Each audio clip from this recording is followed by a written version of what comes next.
vocês devem conhecer o jogo Flappy Bird, e vocês provavelmente já jogaram. Eu nunca fui muito bom no jogo, meu recorde sempre foi tipo 4. Por isso, nesse projeto eu resolvi fazer um programa que jogasse pra mim, e ele foi bem melhor do que eu. Mas como que eu ensinei um computador a jogar Flappy Bird? Na verdade, eu não ensinei ele a jogar, ele aprendeu sozinho. Isso é a vantagem das redes neurais comparadas a programas normais de computador. Num programa normal, você teria que programar manualmente todas as regras que aquele programa segue. Por exemplo, se eu quisesse identificar que número que está escrito aqui.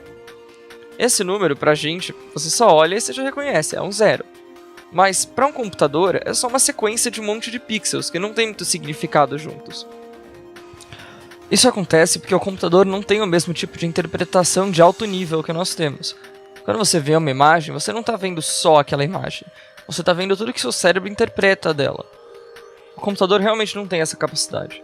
Para demonstrar isso, tente fazer um experimento agora. Vendo essa imagem desse 0, imagine encontrar regras simples e descobrir se isso é um 0 ou se é outro número. Lembre, o computador não sabe o que é uma reta, o que é um círculo, não sabe o que é um 0. Ele só sabe se ali naquelas posições a cor é preta ou a cor é branca. Como você faria para descobrir se é um 0 ou não?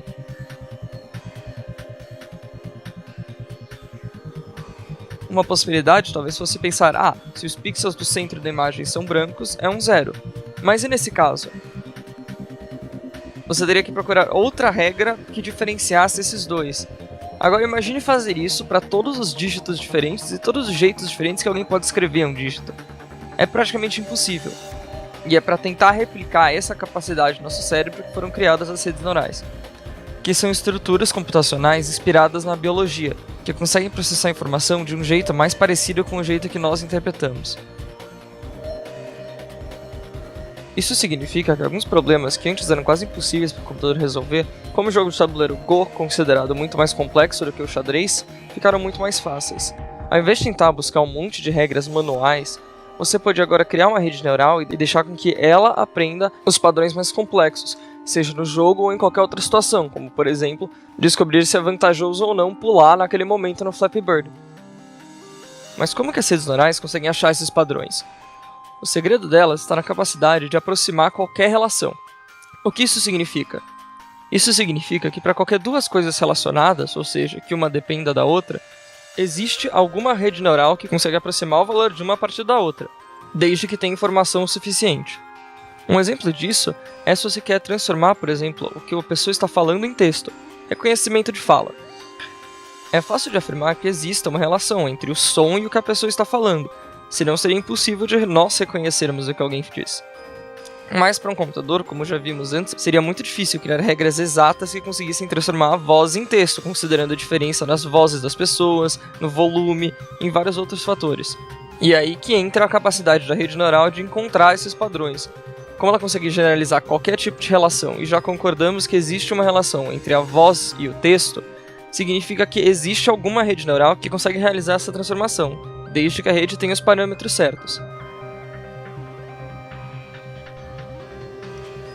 Mas como assim parâmetros? Como eu disse antes, a rede neural é só uma estrutura, que significa que ela depende de suas configurações. É como a diferença entre eu e você. Embora nosso cérebro seja formado do mesmo material e tenha uma estrutura parecida, a diferença entre as conexões dos neurônios faz com que nós tenhamos personalidades diferentes. Do mesmo jeito, as redes neurais têm como seus parâmetros mais importantes as conexões entre os neurônios e também o funcionamento de cada um deles. Esses valores são os pesos das conexões e a tendência de cada neurônio. Os pesos são fáceis de entender. O valor de um neurônio é multiplicado por esse peso e é somado no próximo. Intuitivamente, os valores vermelhos são os negativos e os verdes são os positivos. E quanto mais forte a conexão, maior o valor e o tamanho da reta. A tendência dos neurônios é um valor que cada neurônio tem, o que determina quão fácil é disparar aquele neurônio. Ou seja, é como se ele tivesse uma tendência de disparar mais ou de disparar menos. Por convenção, as redes funcionam da esquerda para a direita. Então, da esquerda entram os inputs, que são as informações que você tem, e da direita saem os outputs, os resultados da rede. Esses inputs vão percorrendo a rede, sempre no mesmo sentido, da esquerda para a direita, passando de camada em camada. Cada neurônio pega todos os valores dos neurônios da camada anterior, multiplica eles pelo valor da conexão com ele e soma o valor da sua tendência. Esse resultado passa por o que é chamado de função de ativação, que é como se fosse o disparo do neurônio.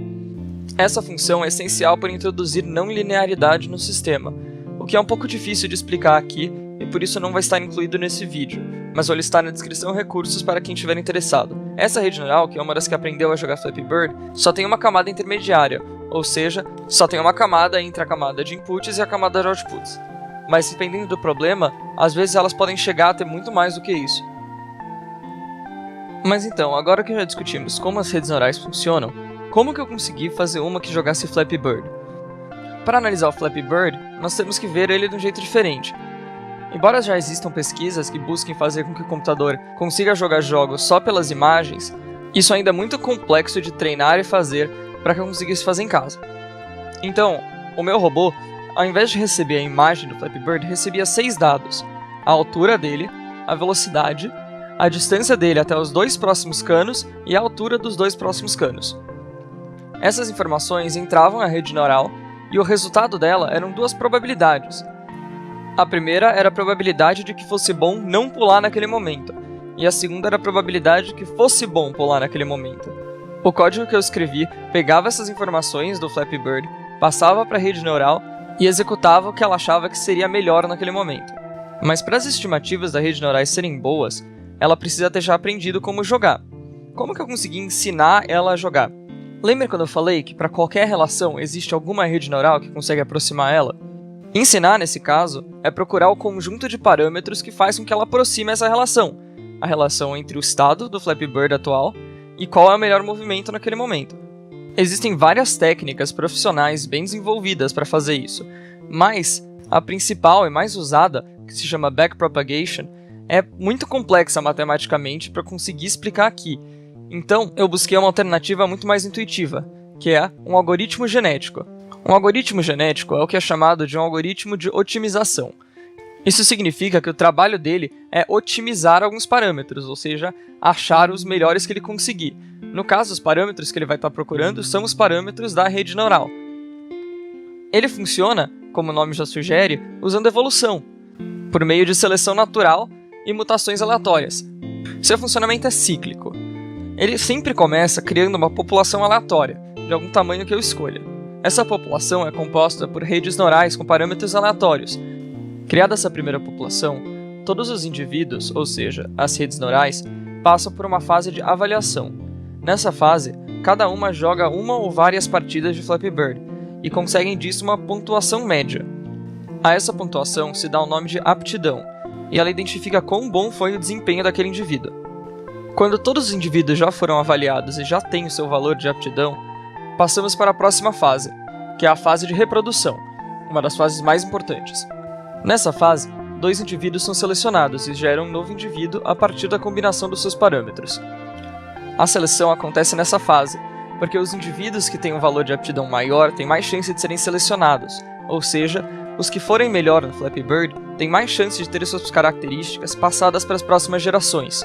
Isso faz com que, de geração em geração, a aptidão média da população vá subindo, ou seja, eles vão aprendendo cada vez mais a jogar.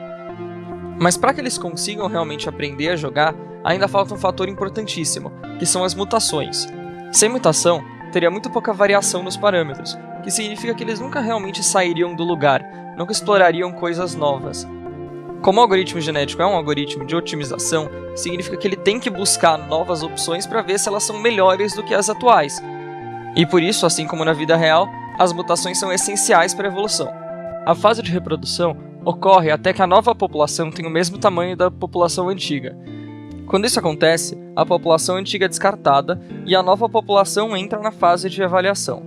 Esse ciclo vai se repetindo, levando à evolução. Foi por meio desse algoritmo genético que eu consegui fazer um robô que conseguisse jogar Flappy Bird bem. Então, curiosamente, eu não ensinei uma rede neural a como jogar Flappy Bird. Eu criei uma população de redes neurais e deixei com que a população inteira evoluísse com o único propósito de jogar Flappy Bird bem. E entre os membros de uma das gerações dessa população, eu escolhi um que tinha um desempenho muito bom. No começo, como elas têm seus parâmetros aleatórios, as redes neurais não jogam Flappy Bird bem. Elas jogam bem mal. Mas com o tempo elas vão ficando melhores, porque os seus parâmetros vão ficando cada vez mais otimizados para aquela situação específica, jogar Flappy Bird. E foi assim que o sistema que eu fiz aprendeu a jogar Flappy Bird. Espero que vocês tenham aprendido com esse vídeo e que, se tenham ficado inspirados, façam alguma coisa mais útil do que só fazer uma coisa para jogar Flappy Bird.